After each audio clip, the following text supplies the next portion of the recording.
Bulletin की शुरुआत। Iran पर किसी भी वक्त अमेरिका हमला कर सकता है। ट्रंप ने तो ये साफ कर दिया कि जब तक हम ईरान के परमाणु ठिकानों का सर्वनाश नहीं कर देंगे तब तक हम ईरान पर हमला नहीं रोकेंगे। दावों के अनुसार अमेरिकी सेंट्रल कमांड ट्रंप के आखिरी आदेश का इंतजार कर रहा है और इस बार अमेरिका और इजरायल की तरफ से डबल हमले ईरान पर होने जा रहे हैं।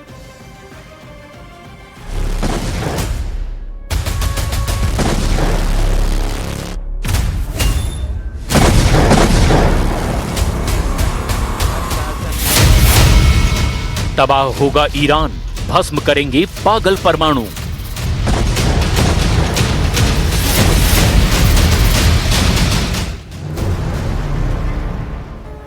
उनतालीस दिन की सीधी जंग में अमेरिका और इजराइल मिलकर ईरान को चारों खाने चित नहीं कर पाए हैं।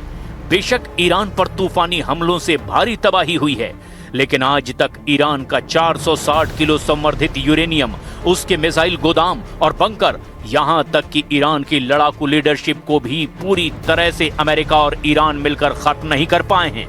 ईरान की नई शर्तों से भन्नाए राष्ट्रपति ट्रंप ने दो टूक कह दिया है कि ईरान के नए शांति प्रस्ताव को पूरी तरह से ठुकराता हूं और अब ईरान पर आखिरी हमला होगा तो ईरान को पूरी तरह से खत्म कर देगा। ट्रंप ने यहां तक दावा किया कि हम ईरान जंग जीत चुके हैं, बस हमें ईरान के ताबूत में आखिरी कील लगानी है। हॉर्मुज में अमेरिका की प्रचंड नाकेबंदी ने भी ईरान को जंग के लिए मजबूर कर दिया है। ईरान के कमांडरों ने कहना शुरू कर दिया है कि अब ईरान अपने दुश्मनों पर उन हथियारों से हमला करेगा जिसके बारे में आज तक किसी ने भी नहीं सुना होगा। रिपोर्ट्स में दावा किया गया है कि ईरान के पास कुछ ऐसे सुपर हथियार हो सकते हैं जो राउंड 2 की जंग में अमेरिका और इजराइल के लिए नासूर बन सकते हैं। खबर तो यहां तक है कि ईरान फतह 2 हाइपरसोनिक मिसाइलों से हमला करने जा रहा है। इसके अलावा ईरान का सबसे एडवांस और घातक ड्रोन गाजा भी हमला करने के लिए तैयार है। इधर इस बार इजराइल के सैन्य अड्डों पर अमेरिकी हथियारों और सेना की जबरदस्त हलचल मची हुई है। दावा तो ये भी किया जा रहा है कि अमेरिका अब तक इजराइल में 1,15,000 टन से ज्यादा गोला बारूद और हथियार भेज चुका है। हाल ही में अमेरिका ने इजराइल में 6,500 टन गोला बारूद और हथियार भेजे हैं। अब सवाल ये उठता है कि ईरान पर हमला कब होगा? इसका जवाब ना तो ट्रंप दे रहे हैं और ना ही अमेरिकी सेना। हम आपको वो खबरें दिखाने जा रहे हैं जो अमेरिका और इजराइल के वॉर प्लान का सबसे प्राइम टारगेट हैं। पागल हैं ईरान के लीडर, नहीं बनाने देंगे परमाणु बम। किसी भी वक्त राष्ट्रपति ट्रंप ईरान पर हमले का बड़ा आदेश दे सकते हैं। दावा किया जा रहा है कि अमेरिकी सेंट्रल कमांड के commander in chief Brad Cooper ने ट्रंप को ईरान पर हमला करने के 3 विकल्प बताए हैं। दावा यह भी कि ट्रंप ने एक विकल्प को हरी झंडी भी दे दी है, लेकिन ईरान पर हमला कब होगा, कैसे होगा, कहां से होगा, इसे बेहद गोपनीय रखा गया है। ट्रंप ने अमेरिकी सेना को सख्त निर्देश दिए हैं कि किसी भी कीमत पर ईरान की परमाणु क्षमता को खत्म कर दो। उसका 460 किलो संवर्धित यूरेनियम छीनकर अमेरिका लाओ। और अब यही इस वक्त ट्रंप और नेतन्याहू का सबसे बड़ा मिशन बन चुका है। ईरान के मिसाइल हमलों से बौखलाए अमेरिका और इजराइल को इतना जरूर एहसास हो चुका है कि अगर ईरान की मिसाइल क्षमता इतनी खतरनाक है और अगर ऐसे हालात में ईरान ने 8 से 10 परमाणु बम बना दिए तो ईरान सबसे पहले इजराइल का वजूद खत्म कर देगा। ईरान इसकी रत्ती भर परवाह नहीं करेगा कि ईरान के परमाणु हमला करने के बाद ईरान का क्या होगा। इसीलिए ट्रंप ने ईरान की टॉप लीडरशिप को ऐसा पागल बताना शुरू कर दिया है जो परमाणु बम हासिल करने के लिए कुछ भी कर सकते हैं।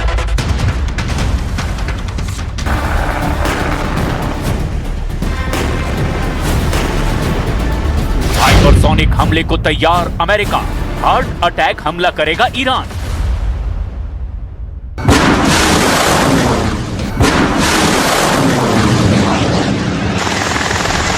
अमेरिकी सेंट्रल कमांड यानी सेंटकॉम किसी भी वक्त ईरान के बंदरगाहों, हॉर्मुज स्ट्रेट, हर द्वीप, तेल के कुएं और पाइपलाइनों पर हमला कर सकता है। इसके अलावा अमेरिका और इजराइल मिलकर ईरान के नतांज, एस्फान, फोर्दो, बुशर परमाणु ठिकानों पर भी हमले कर सकते हैं। इधर ईरान ने भी ऐलान कर दिया है कि इस बार ईरान ऐसे घातक नए हथियारों से हमले करेगा जिसकी कल्पना ना तो अमेरिका ने की होगी और ना ही इजराइल ने।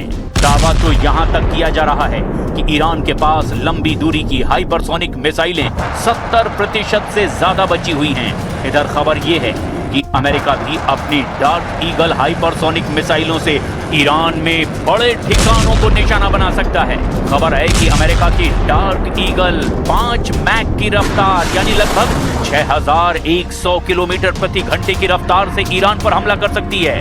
वहीं दूसरी तरफ ईरान की नेवी कमांडर ने ऐसा दावा किया है जिसे सुनकर ट्रंप और नेतन्याहू भी बेहद तनाव में आ गए हैं।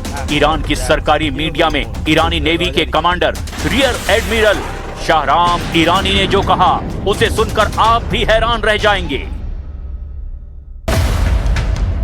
ईरान ने अमेरिका और इजराइल के खिलाफ नए हथियार का इस्तेमाल करने की धमकी दी है। ईरान ने कहा है कि उसका ये हथियार दुश्मन के खेमे में खलबली मचा देगा। ईरान ने ये हथियार निकालने की धमकी ऐसे वक्त में दी है जब अमेरिकी राष्ट्रपति डोनाल्ड ट्रंप ने उनके समझौते के प्रस्ताव को ठुकरा दिया है। ट्रंप ने ईरानी प्रपोजल को ठुकराते हुए कहा कि हॉर्मुज स्ट्रेट के आसपास अमेरिकी नेवी की नाकाबंदी जारी रहेगी। ईरान के सरकारी मीडिया ने नेवी के commander rear admiral Shahram Irani का बयान जारी किया है।